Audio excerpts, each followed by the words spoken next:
अगर मैं आपसे कहूँ कि खूबसूरत के लिए हम इंग्लिश में क्या वर्ड यूज़ करते हैं तो आप में से 90% लोग एक ही जवाब देंगे, ब्यूटीफुल।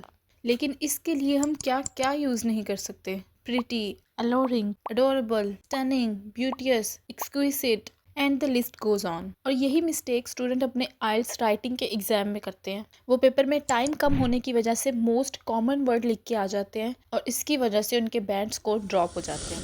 एंड इंटरेस्टिंगली इनमें से मोस्टली वर्ड्स का हमें पता भी है बट हम उनको अपनी डेली लाइफ में यूज़ नहीं करते and that's why they are part of our passive vocabulary. और जो वर्ड्स हम अपनी डेली लाइफ में कॉमनली यूज़ करते हैं they are part of our active vocabulary. And in this video I'm gonna tell you how to find synonyms of your active vocabulary and use them in your daily practice test. तो अब main question is कि आपने synonyms बनाने कैसे हैं या अपनी active vocabulary को ढूंढना कैसे है। सबसे पहले आपने नेट से किसी भी ऐसे का टॉपिक लेना है और उसको खुद लिखना है। आई रिपीट कि आपने उसको कहीं से कॉपी नहीं करना, आपने सिर्फ टॉपिक लेना है और इसके अंदर जितने भी आइडियाज़ हैं, जितनी भी रीजंस, एग्जांपल्स, कॉजेज कुछ भी है वो आपने खुद से लिखनी है। और जितने सिंपल वर्ड्स यूज़ कर लें या जितने फैंसी वर्ड्स आपको आते हैं वो सारे वर्ड्स आप अकॉर्डिंगली उसमें ऐड कर सकते हैं। और ऐसे लिखने के बाद आपने एक सेपरेट डायरी लेनी है और अपने ऐसे में देखना है कि ऐसे कौन से वर्ड्स हैं जो बहुत सिंपल हैं या जो आपने बहुत बार रिपीट किए हैं। अब गूगल या किसी भी डिक्शनरी की हेल्प से आपने उन वर्ड्स के एटलीस्ट 5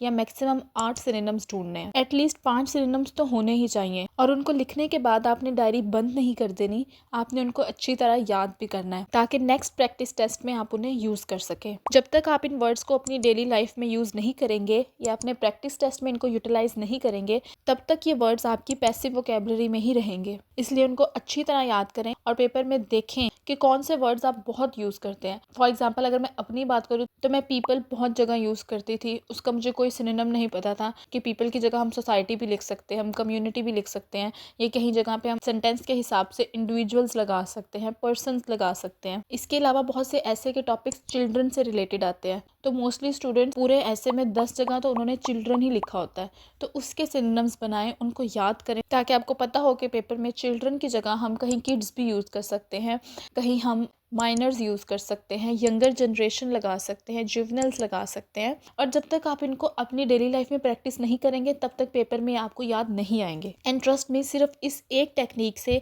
अगर आपने बहुत सिंपल ऐसे भी लिखा है तो जहाँ पे आपके 5 बैंड्स आने थे वहाँ पे रेपिटेशन ना होने की वजह से आपके 7 बैंड्स भी आ सकते हैं। और स्टूडेंट्स को पता ही नहीं होता है कि राइटिंग में उनके सबसे ज़्यादा मार्क्स इसी वजह से कट होते हैं। इसलिए आप जितना हो सके रेपिटेशन से बचें, सिंपल वर्ड्स लिखें लेकिन पिछले वर्ड से वो डिफरेंट हो और वो सेंटेंस के अकॉर्डिंग मिलता जुलता भी हो। जैसे ब्यूटीफुल की जगह हम फिनोमिनल नहीं लिख सकते बिकॉज दोनों में डिफरेंस है, तो इस डिफरेंस को आपने ध्यान में रखना है। अब यूनिक लिखने के चक्रों में आपने कोई ऐसा वर्ड नहीं लिख देना जो उस सेंटेंस में फिट ही ना होता हो।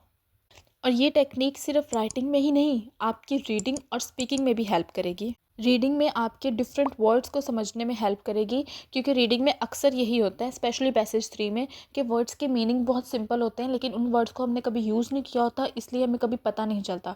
तो इससे आपकी वोकेबलरी बढ़ेगी, आपकी कॉम्प्रीहेंशन बेटर होगी और स्पीकिंग में भी अपने आइडियाज़ को एक्सप्रेस करने के लिए आपके पास बहुत सारे वर्ड्स होंगे। जैसे लास्ट वीडियो में मैंने आपको ब्रेन फीडिंग के बारे में बताया था, तो हमें पता नहीं होता है कि एक टेक्निक हम इंटेंशनली तो एक ही मॉड्यूल के लिए कर रहे होते हैं लेकिन वो आहिस्ता आहिस्ता अल्टीमेटली हमारे सारे मॉड्यूल्स में हेल्प करती है। तो ये थी आज की वीडियो जिसमें मैंने आपको बताया कि कैसे आप अपनी पैसिव वोकेबलरी और सिनोनिम्स को अपने डेली प्रैक्टिस टेस्ट में यूज कर सकते हैं। So if you find it informative then don't forget to like the video and subscribe my channel and I will see you guys in the next video.